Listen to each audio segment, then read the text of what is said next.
Hey everyone, Mango7 Roll here. How we doing today? Welcome to another episode of Epic 7.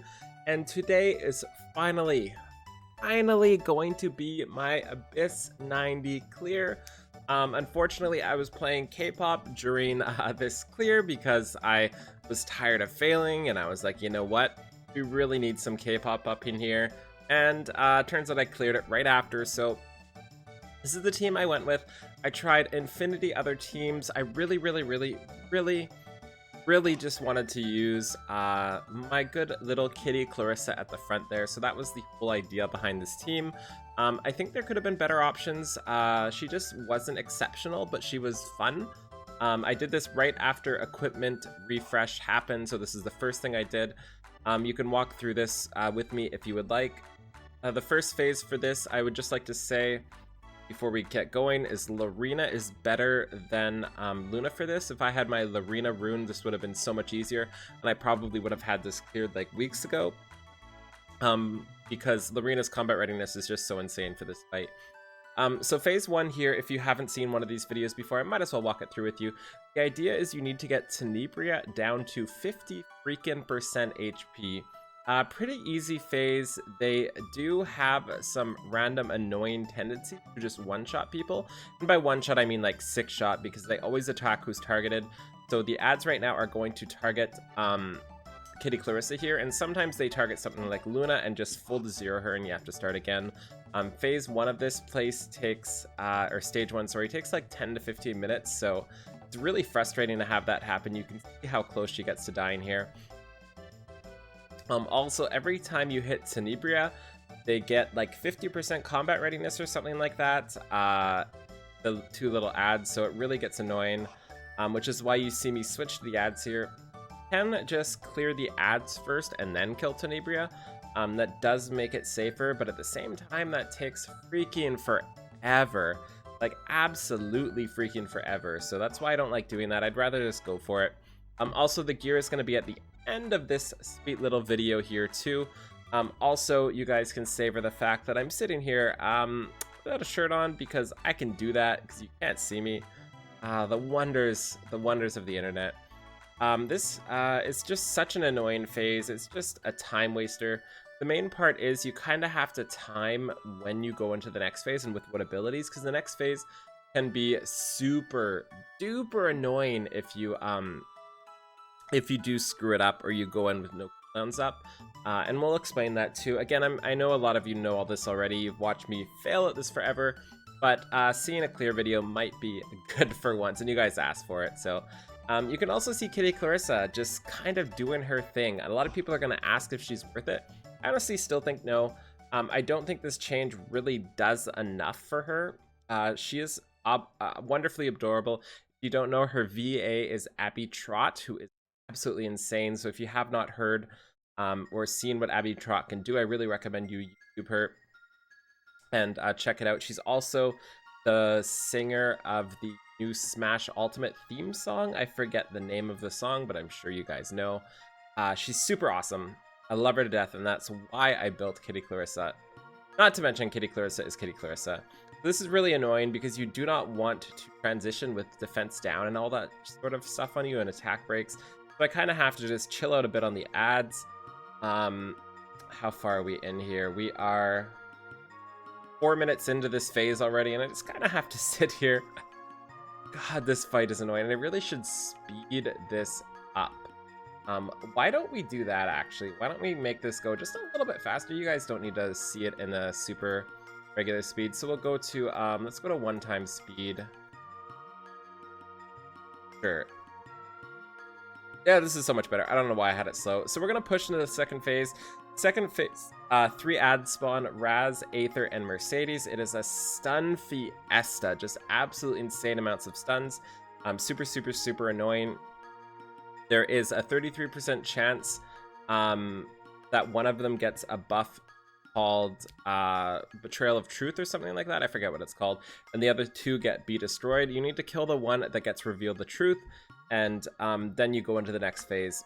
If it's on Aether, I can kill Aether. If it's not on Aether, I generally have to kill Aether anyway, and then go to somebody else. So we can see Mercedes has Be Destroyed on her, so that means it's not her. I don't remember what happened on Raz there. Probably on Raz. It's always on Raz. Raz is the hardest. Yeah, it's on Raz.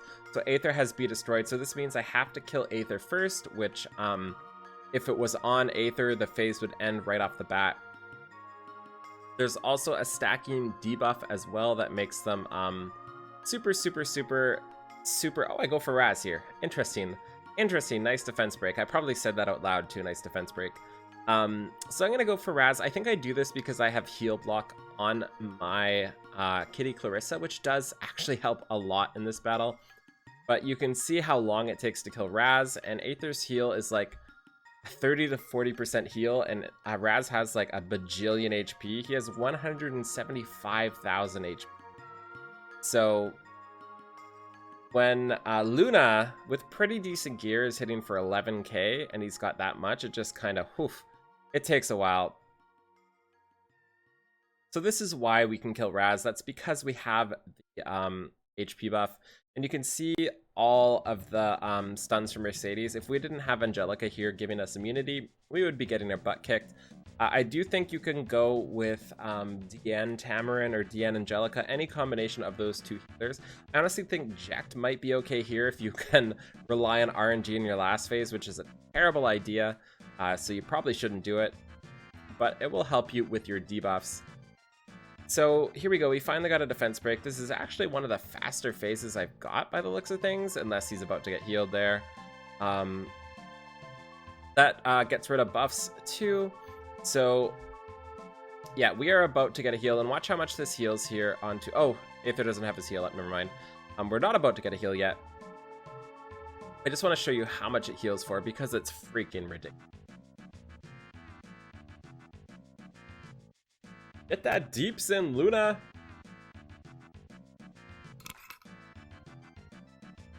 Nice, we got a heal block, so that is super helpful. And to give you an idea, I can usually kill Aether if it's on Aether by stack 7 or something like that. So let's see how long this takes. And that's with like really bad RNG, so usually it takes way more than that. We're up to step 6 right now. Yeah, we're on 6 on Mercedes, and the stun should probably start coming in, but I have Double Wonders potion up right now too, which really helps out. And you can see once we once Luna gets stunned there, I'm probably swearing right now. Yeah, I'm shaking my head. I'm watching myself in the side mirror. I'm definitely shaking my head. So once Luna gets stunned, I combo attack with Kitty Clarissa instead of her, which does not well. We really need heal block here. We don't get it. Yep, I shook my head again. At least we have immunity, so we can see how much healing this does now, because Aether is definitely getting a heal off here. So heals for 35,000, and it's up every other turn.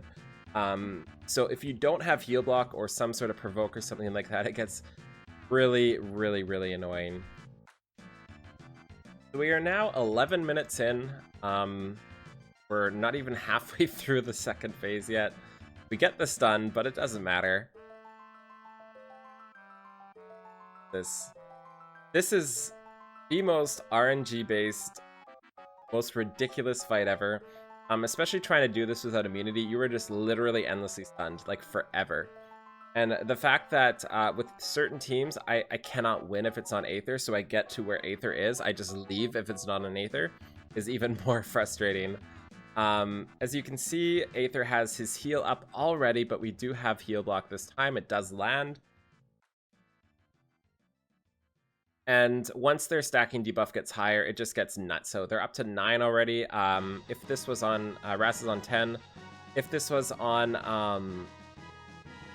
Aether at the start, Aether would be dead and we'd be in the next phase already. So usually Raz, if I get him, I just leave and start again because it's almost faster. We are crossing our fingers Raz dies, and that's the other part, is you cannot transition without your spells up, and I think I kind of screwed that up this time, but got lucky. Because you really do not want to get blasted, because you start off getting AoE'd by Tenebria, which does give you defense break. So I will go in with immunity up, which is perfect, actually. It's pretty hard to get a transition better than this. The only problem is it would be nice if Tamarin had her skill 3 up, but this is by far the best transition you can get, I think. As for this phase, how it works is anytime your turn ends and you have a debuff on yourself, you literally heal her for like 7%. So heals more damage than Luna can do in one turn every time you end your turn. So it's ridiculous. The other thing too is if you debuff her, she goes Super Saiyan and you basically die, like guaranteed right there, especially if she's under 50. So you literally cannot bring anybody with skill 1 debuff, so you can't bring anybody with heal block or anybody with anything. This also removes all buffs and debuffs you as well, and it also pushes back your skills. So if you're sitting there sandbagging an ability like DN's skill 2 or something like that, you can't sandbag it because the AoE removes their buffs, debuffs you, and then provides a turn reduction or turn increase on your skills. So watch the HP here. We do 6100, it heals for 8100. It's absolutely ridiculous. I freaking hate this phase. I cannot like express my anger for this phase right now. And you can't bring debuffs. Like, you can't defense break. If I defense break her, I'm dead. If I do anything, I'm dead. If I heal block, I'm dead. She removes all your buffs. She does literally everything. So we're just going for as many Luna hits as possible. Oh, I forgot to mention. She also drains her souls. In phase 2, anytime any one of them goes, they drain 10 souls every time. So it's impossible to get your doggo off outside of the initial start of phase 2. And same with here. Whenever Spectre Tenebria uses her ult, she does drain every single one of your souls. And it's not one of those things where you can push it back with Kisei. You can push it back, but her skill 2 does so much damage and so many debuffs that you really like can't risk it. So you kind of just have to let it go. So you really have to find a way to generate enough souls in between ults to get it done. And that's really the only way you can get a significant amount of damage, at least with the teams I've been trying. Luckily, this team is insane for soul generation, not as much as it would be with DN, but the fact that I was able to gear everybody out, like I think Tamarin is 215 speed, I think Angelica is like 180 or something like that, maybe a little slower. I think Kitty Clarissa is 200 or something like that, to give you just an idea here. All our buffs are gone. Nice. We resisted on Kitty Clarissa, which is nice too. And now we're into phase 2. Phase 2 makes her attack twice, which not only can just one-shot your DPS, so I had to make it so my DPS had 11 or 12k HP and a ton of defense, and she still dies sometimes. So that's pretty frustrating. And it also means you have double the debuff. So there's times I've gotten Spectre Tenebria down to like 20% or something like that, and then she just debuffs my whole team. And all of a sudden she's at 60% HP and I lose. So it's really frustrating, but you can see I'm trying to do some math in my head whether or not I should just skill 3 here, because it's really important to get debuffs off when you do this, but at the same time you just can't keep waiting. You've got to wait for damage. So I think I go for it here. Do my song and just try to do as much as I can here. Such a ridiculous fight, by the way. Holy, whoever designed this, like, just somebody must have just like threw out their coffee for the day or something, because they just really hate everything. This is the best attempt I've done too, obviously with a kill. And see how much damage that did to Luna. Imagine if both of those hit Luna. I think she just dies there. Not to mention she gets a stacking healing or stacking damage buff every single turn, which is ridiculous too. There's times where I have full HP with buffs up and everything and all my skills up, and she removes all my buffs, puts everybody's bar down to 1, and then laps everybody with 200 speed somehow and kills me. That's definitely happened more than once, and I think it happened the attempt before this. But that is pretty insane there. That is the clutch. That's basically the win right there. Kitty Clarissa getting that AoE off right there. Like, super, super, super. People are saying hi YouTube in chat, but I left chat out, so get wrecked. We're not out of the woodworks here, but we're pretty close. They can still do some insane damage. And again, this is one of the reasons why I use Luna instead of Kisei, just because of her natural bulk. And we are about to get a doggo, and boy oh boy does this feel freaking amazing. Like, it feels so good. You can see me probably flipping my lid over there. Yeah, so that is Abyss 90, and we get some sweet rewards. We get 2,000 Sky Shards, and we also get some Moonlight Summons. Are you ready for some Moonlight Summons? That was a lot of attempts, by the way. That was an insane amount of attempts. Actually, not even an insane amount of attempts, just a lot of time. Each attempt took like 20 to 30 minutes or something freaking ridiculous like that. Also, it's worth noting that I did skill up Kitty Clarissa right before that attempt, and that's the only reason we won. If we didn't have that skilled up, we would not have won, so I think that's really funny. So we see Angelica there, 170 speed. I did neuter her a little bit, because she wasn't the most important on the team. We could also see, I think we're going to Luna next, 161 speed, 225 crit damage, level 30 Joker, 12.5k HP, that's the important part. We can see Tam with a little low HP too, but she's got the high defense. And it is now summons time. So, yeah, what do you think you get from that much work? Pretty much everything you expect. Get a dupe Doris. Go me. And then, we know what's coming next. It's always coming. She's always there to haunt us.